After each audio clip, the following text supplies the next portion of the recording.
As a sociology and religious studies major, I am inherently drawn to the relationship between social structures and religious beliefs and practices.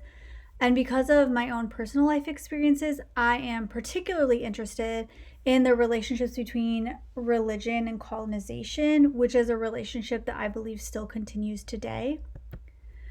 Because of the explicit language embedded within the doctrine of discovery, we know that European explorers set out on their expeditions with an internalized ideology of moral superiority and a religiously mandated obligation to subjugate and convert anybody they came across who was not within the Christian faith.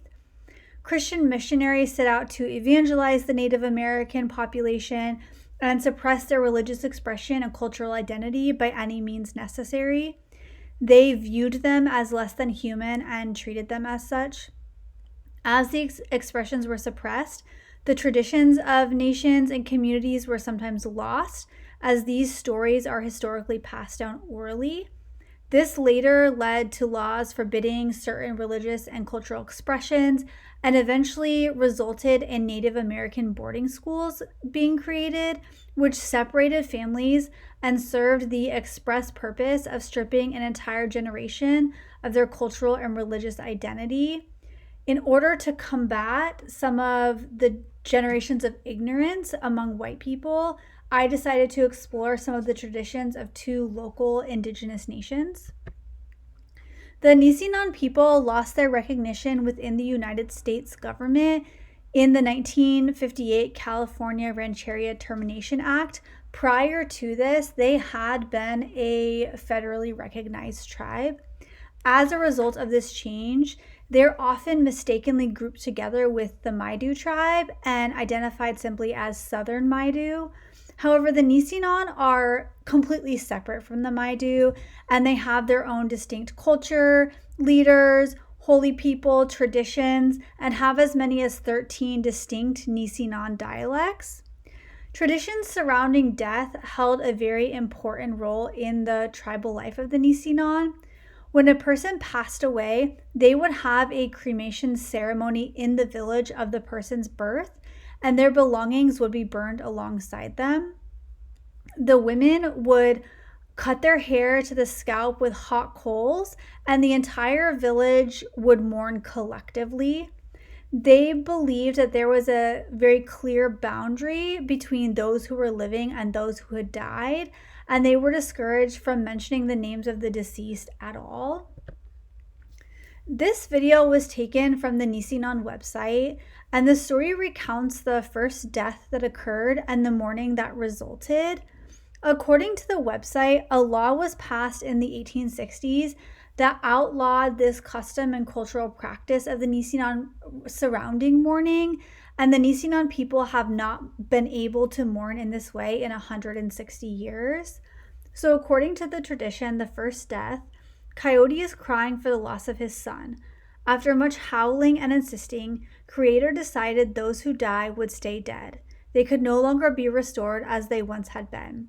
Coyote's son fell from a great pine in Grass Valley and died. He howled and cried, insisting Creator restore his son's life. But dead is dead, and Coyote sings his cry song. And this is a traditional Nisenan cry song.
The Maidu people held to religious beliefs based on animism, which is the idea that all objects, whether it be people or animals or plants or even stones or water, are living beings that contain a spirit.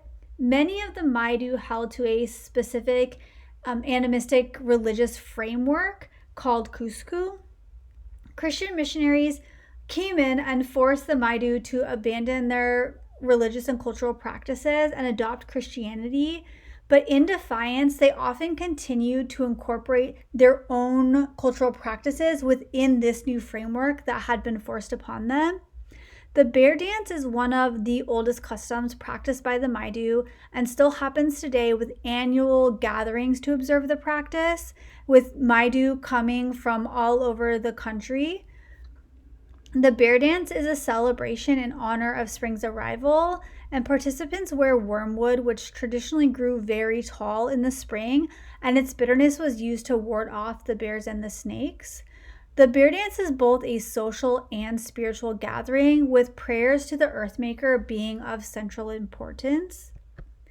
And this video discusses, in part, the story behind the bear dance tradition. When World Maker brought us into the world, he had the meeting with the animals first and said, we're going to live in peace with these new beings that are here in the world. The grizzly bear said, but I'm a killer, that's what I do. So I'm not going to live in peace with them. And so he got up and the grizzly bear left. Grizzly bears used to have a very, very long tail. And when he left that circle, he said, we're going to make sure that everybody knows who you are. And he reached out and grabbed a hold of that bear by the tail, and when the bear wiggled away, he ripped that tail off. And that's why the grizzly bear only has a tail about that long now. His creator ripped it off. Well, seeing that grizzly bear left, Rattlesnake said, I agree with grizzly bear. I can kill people, and I'm not going to do it. So Rattlesnake decided he was going to leave that circle too. And as he was leaving, creator said, well, then we want all these new people to know exactly who you are. Originally, Rattlesnake had a round head, just like all other snakes, until creator reached out and stomped on it. And that's what made his diamond head. So every year, we come together to make a pact, make an agreement with that grizzly bear and that rattlesnake to live in peace. We took it on personally to do that for them. And so every year in the springtime, we have a bear dance. Though the doctrine of discovery set out with the purpose of erasing generations of history and culture, the rich, vibrant traditions of the Maidu and Nisinan live on, as do those of Native American tribes across the country. The work of decolonization, in part, is acknowledging the existence of such beauty and fighting against the erasure that continues to persist today.